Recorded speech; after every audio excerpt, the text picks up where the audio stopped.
Praise the Lord, saints. This is Elder Adrian Heyman, and I'm doing one of my thoughts regarding the politics that we're in today and how the saint of God is related to that. Sorry for being so late. Just trying to make sure that my wife's doing okay. I had forgotten that Fridays she's on dialysis, and it takes time.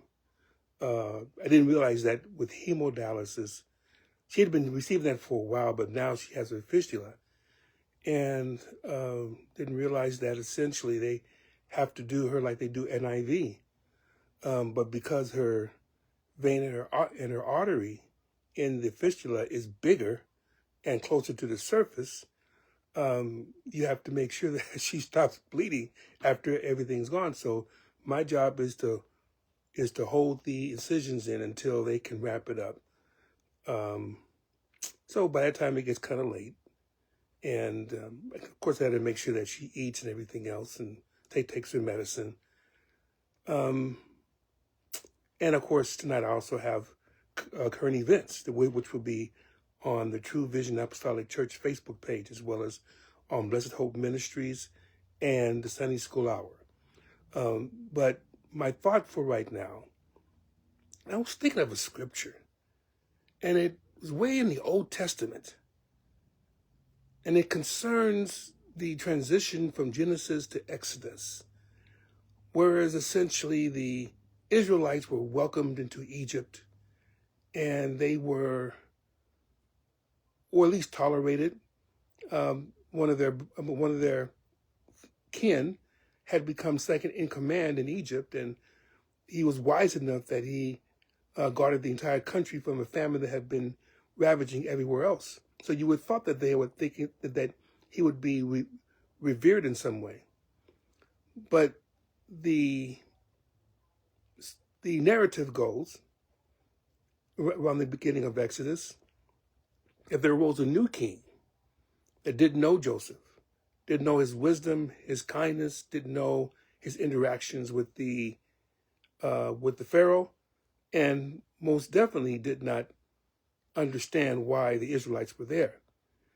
And because the Israelites were multiplying so much, they were afraid. The Egyptians, especially the Pharaoh and his court, they were afraid that the Israelites would rise up and destroy them. So they took a plan, and the plan involved subjecting the Israelites to slavery. They didn't come with weapons. They weren't really a warlike people. So it was relatively easy to subjugate them. And so they made the Israelites do whatever the Egyptians didn't want to do. And of course, their cries went up to God. And in time, the Lord sent Moses, and you know the story about that. And that's one of the reasons why,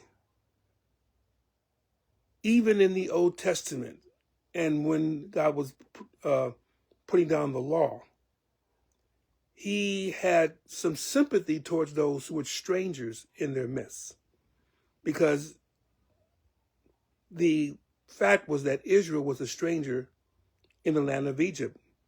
And instead of going tit for tat, the Lord wanted the Israelites to treat strangers with kindness, with gentleness, with goodness, and not with roughness and with subjugation. And I was thinking about that towards what's happening right now. We have been known as a nation of immigrants. The only ones who came, the only ones who were native to this land were the Native Americans, of which history tells us they were ostracized, slaughtered, and otherwise a virtual genocide. No one talks about the Native Americans, but you can say that their genocide was just as potent as those of the Armenians, even those of the Jews, so to speak. may be blasphemy to say it, but you had a people which essentially inhabited the entire land from coast to coast. And by the time they finished, I don't even know if there's 1 million Native Americans that are on their reservations, which essentially were scraps of the land that they had formerly possessed. But anyway, we are a nation of immigrants. Most everybody here came from somewhere else, or their ancestors did. And even there is a Statue of Liberty that says that actually invites. It's like a beacon inviting those who are fleeing hardship, fleeing persecution. Come to the United States and you'll be a free person. And even though our history has had periods of, well, we don't want Italians in there. Well, we don't want the Germans in there. Well, we don't want the Irish in there. And they had their separate places. They learned to assimilate into society, and they became very valued members of the American people. Of course, the African American experience is a bit different, so to speak. We were captured, of course. Many of us were captured, if not most of us, if not all of us, were captured, sent to the United States, maybe sometimes in a roundabout way through slave traders in other countries in the Western Hemisphere, or we were shipped directly to, of course, the slave states. And we have had a history of trying to gauge how we will be able to fit in society with the centuries of, I would say, mainly degradation. If not slavery, you had Jim Crow laws, you had sundown laws, you have laws that essentially forbid those of African descent from being in certain neighborhoods, going to certain schools. And it's only been relatively recently that we've gotten many of those rights. And there's still tension, but still we are a member of society, for better or for worse. We're a member of the American society.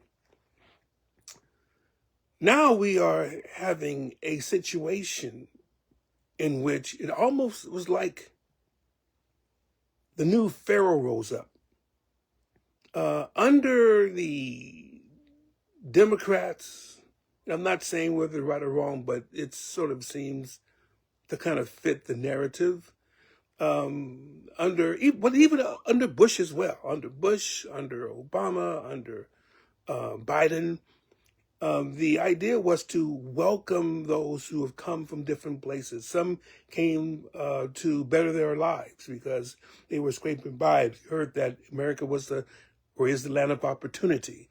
Some others felt that essentially it would be a safe place because they're fleeing gangs, they're fleeing warring factions, and they don't want themselves or their family killed. So they braved the elements and different people that would like to take advantage of them to come to the United States.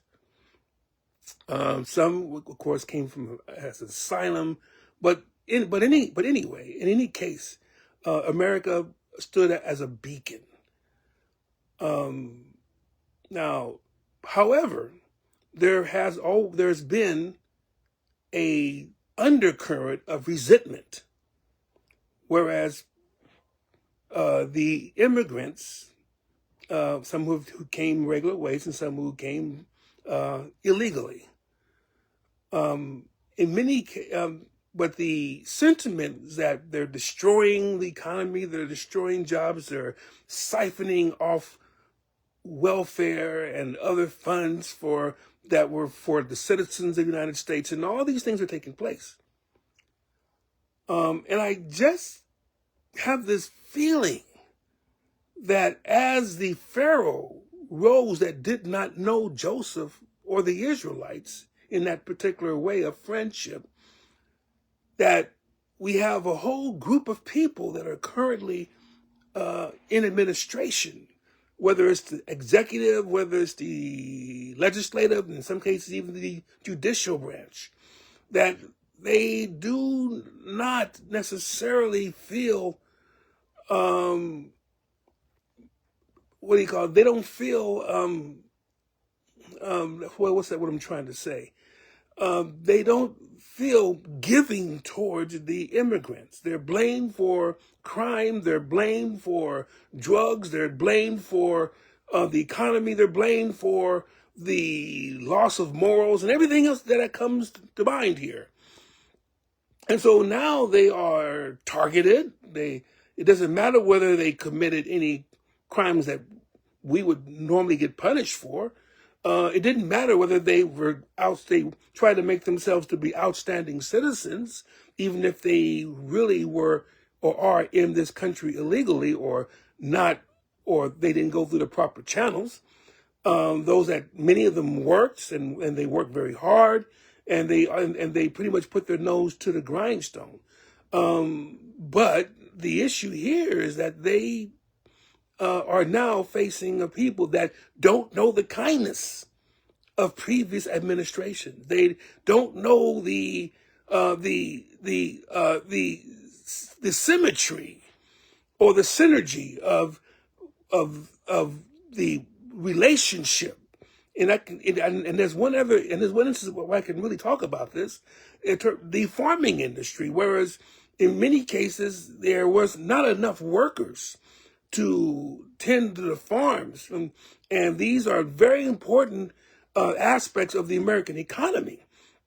And so there were those that came, again, without their papers, and they would be classified as illegal, but they would work the fields, and they would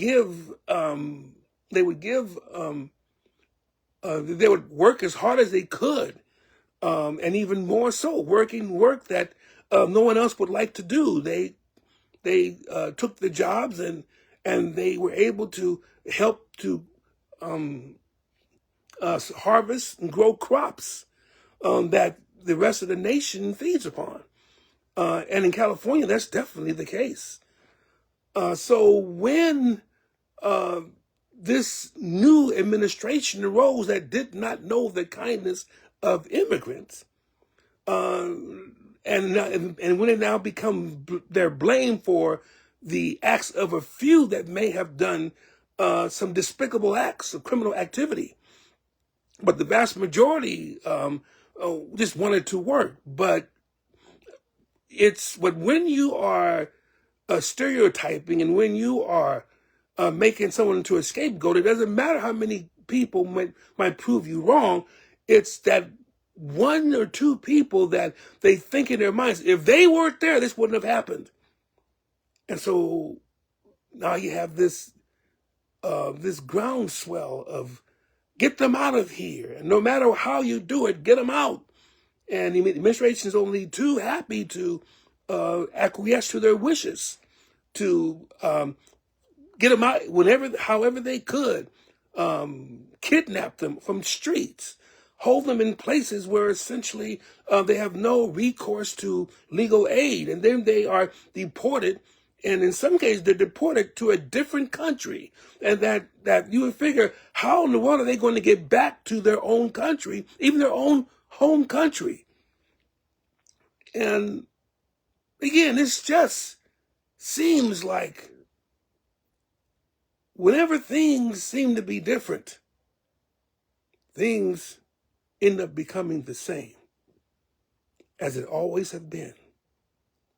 One group of people became paranoid and subjected a whole nation or a whole group to strenuous and hard activity, hard labor, and took the grace of God to deliver them. Now, currently, we're not putting anyone in slavery, but we are denying rights And we are shipping these people who have come to the United States in many cases, not saying all, but in many cases, to work, to support their families. And we're shipping them out. We're treating them like scum. And perhaps the Lord may hear their cry. I sure wouldn't want to be the people that, if that takes place, who end up suffering from the judgment of a God that is merciful to those who are burdened and overwhelmed by the maliciousness of others. Ian, just thinking, this is not to march down the street and to take away ICE, but with how things are happening, it sure looks similar. Of course, there are differences between what's happened to the immigrants now and what happened to the Israelites in Egypt. Of course, there are differences, but there are parallels.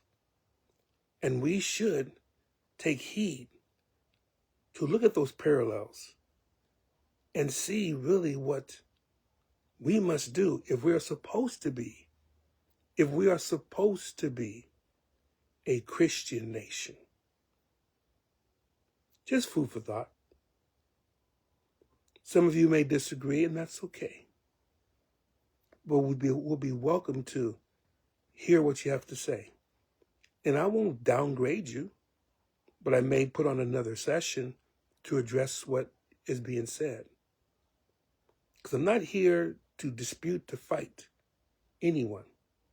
I'm just here speaking forth thoughts. And we're all entitled to one. God bless you, and may He keep you. I love you, everyone, and stay safe. In Jesus' name.